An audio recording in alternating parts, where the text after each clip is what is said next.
कृष्णा। तो ये प्रश्न अक्सर आता है कि प्याज लहसुन क्यों नहीं खाना चाहिए। प्याज लहसुन जो है तामसिक आहार में गिना जाता है। जैसे मांस, मछली और अंडा है, वैसे ही प्याज लहसुन तामसिक आहार है। और ऐसे भी आप साइंटिफिकली भी देखोगे कि खासकर जब आप सब्जी बनाते हैं और एक सब्जी में आपने प्याज डाला है, एक सब्जी में आपने प्याज नहीं डाला है, तो आप देखना प्याज डला हुआ सब्जी बहुत जल्दी खराब होता है, और जिसमें आपने प्याज नहीं डाला वो लॉन्ग लास्टिंग होता है। तो खराब होने का मतलब कि उसमें बैक्टीरिया आ गया। जब आप ट्रेन से ट्रैवल करते हैं तो अक्सर जो वो लोग पूरी सब्जी आपको बेचते हैं, तो वो लोग आप पूछना उसमें प्याज डाला है, तो बोलेंगे नहीं डाला है। क्यों नहीं डालते? वो लोग तो कोई धार्मिक को फॉलो नहीं करते, इसलिए नहीं डालते क्योंकि प्याज लहसुन जो है चीज़ों को जल्दी खराब करते हैं। तो एक्चुअली तामसिक माना गया है, और इसी वजह से भगवान को भोग नहीं लगता, और जो भगवान को भोग नहीं लगता हम नहीं खाते। और इसके पीछे उपनिषद में कथा भी है।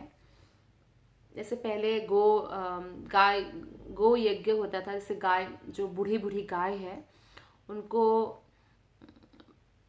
जो यज्ञ अग्नि है उसमें बूढ़ी गाय को डालते थे, और ब्राह्मण इतने पावरफुल होते थे कि वो अग्निदेव से एक उस आत्मा के लिए एक यंग गाय का शरीर वो कन्वर्ट कर देते थे। यानी बूढ़ी गाय अग्नि में डाला और यंग गाय मिल गई, तो ये यज्ञ होता था। तो इस यज्ञ के तहत जब वो यज्ञ कर रहे थे तो प्रोसेस में समय लगता है, तो उन्होंने बाकी ऋषियों को लेके गए। तो फिर जो वहाँ पे मौजूद जो एक स्त्री थी, तो जब मांस का उनको स्मेल आया तो उन्होंने वो टांग निकाल कर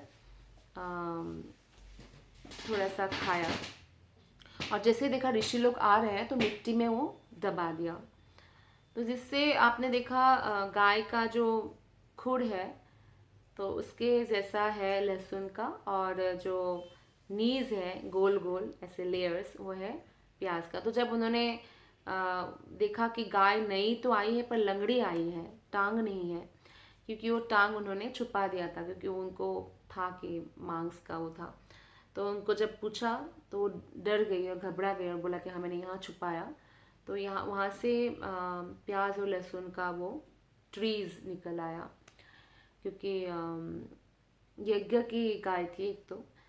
और ऐसे और भी कथाएं आती हैं, और ये कथाएं अभी की नहीं है, ये तो अनादिकाल से है।